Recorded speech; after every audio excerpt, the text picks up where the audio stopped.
friends, welcome back to my channel. இன்னைக்கு நம்ம மசாலா பூரி எப்படி செய்யறதுன்னு பார்க்க போறோம். ஃபர்ஸ்ட் இதுக்கு தேவையான ingredients என்னன்னு பார்க்கலாம். வாங்க.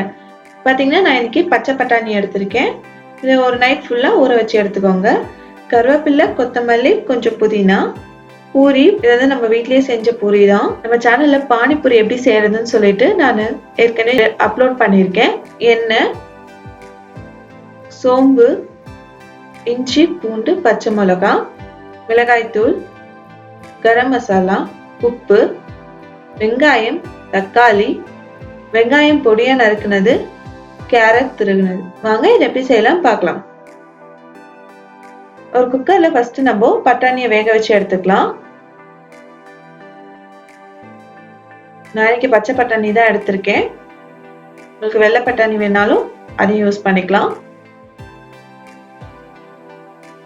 ஸோ இதில் தேவையான அளவு உப்பு ஆட் பண்ணிக்கலாம்.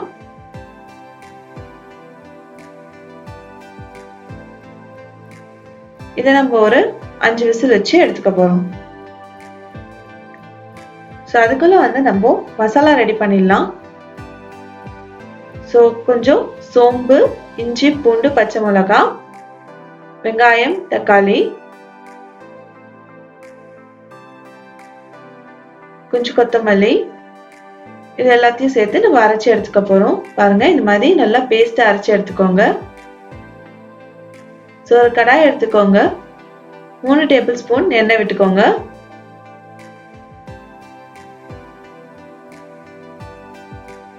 ஸோ அந்த எண்ணெயில நம்ம அரைச்சி வச்ச பேஸ்ட் ஆட் பண்ணிக்கலாம். பாத்தீங்கன்னா இந்த கிரேவி நல்லா டேஸ்டா இருக்கும். பட்டாணி கூட சாப்பிடும் போது நம்ம கடையில இருக்க டேஸ்ட் சூப்பரா கிடைக்கும். இதை கண்டிப்பா ட்ரை பண்ணி பாருங்க வீட்ல. ஸோ இதோட கொஞ்சம் பச்சை ஸ்மெல் போற வரைக்கும் கொஞ்சம் லைட்டா ஃப்ரை பண்ணிக்கோங்க. கொஞ்சம் கரம் மசாலா, 1/2 டேபிள் ஸ்பூன் மிளகாய் தூள், தேவையான அளவு உப்பு, இதை போட்டு நல்லா மிக்ஸ் பண்ணுங்க. இதோட ரா ஸ்மெல் போற வரைக்கும் நம்ம ஃப்ரை பண்ணி எடுத்துக்கலாம்.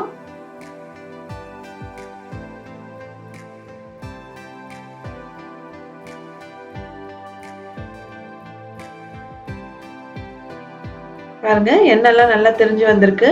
இப்போ நம்ம பட்டாணியும் நல்லா வெந்துருச்சு. இதே நம்ம கொஞ்சம் லைட்டா மசிச்சு எடுத்துக்கலாம்.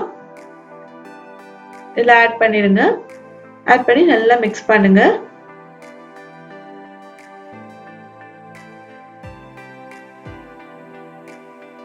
தேவையான அளவு தண்ணி விட்டுக்கலாம். நான் இன்னைக்கு 1 கப் தண்ணி தான் ஊத்திருக்கேன்.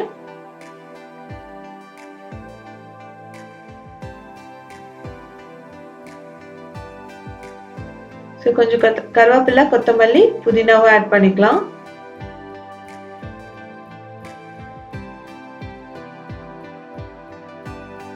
கருவேப்பிலை, கொத்தமல்லி, புதினா பாத்தீங்கன்னா நல்லா ஃப்ளேவர் கொடுக்கும் உங்களுக்கு. ஸோ இதே ஸ்டேட்ல கூட நம்ம சாப்பிடலாம். சுண்டல் மாதிரி நம்ம இன்னைக்கு மசாலா பூரி செய்யறதால கொஞ்சம் லைட்டா திக்கா ஆற வரைக்கும் வெயிட் பண்ணலாம். பாருங்க இந்த திக்னஸ் போதும். நம்ம மசாலா சூப்பரா ரெடி ஆயிடுச்சு. நம்ம இப்ப எப்படி பூரியில ஸ்டஃப் பண்றது பார்க்க போறோம். ஸோ ஒரு பவுல் எடுத்துக்கோங்க. அதுல கொஞ்சம் மசாலா ஆட் பண்ணிக்கலாம். நெக்ஸ்ட் நம்ம வீட்லயே செஞ்ச பூரியை கொஞ்சம் கிரஷ் பண்ணி ஆட் பண்ணிக்கோங்க. நம்ம சேனல்ல பானிபூரி எப்படி செய்யறதுன்னு சொல்லிட்டு நான் ஏற்கனவே அப்லோட் பண்ணியிருக்கேன்.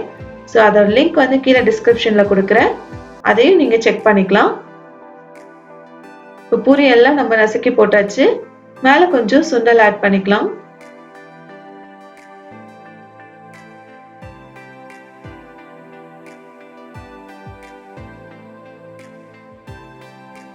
இதுக்கு மேல கொஞ்சம் நறுக்கி வச்ச வெங்காயம்,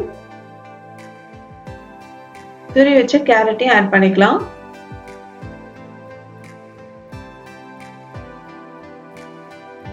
கொஞ்சம் கொத்தமல்லி. பாருங்க கடையில இருக்க மாதிரியே இருக்கு. டேஸ்ட் ரொம்ப சூப்பரா இருந்துச்சு. கொஞ்சம் சேவ் இது ஆப்ஷனல் தான், வேணா ஆட் பண்ணிக்கோங்க. பாருங்க சூப்பரா ரெடி ஆயிடுச்சு. கண்டிப்பா இந்த ரெசிபியை வீட்ல ட்ரை பண்ணி பாருங்க. இந்த வீடியோ பிடிச்சிருந்தா லைக் பண்ணுங்க, கமெண்ட் பண்ணுங்க. மறக்காம நம்ம சேனலுக்கு சப்ஸ்கிரைப் பண்ணுங்க. உங்களை அடுத்த வீடியோல பார்க்குறேன். பை.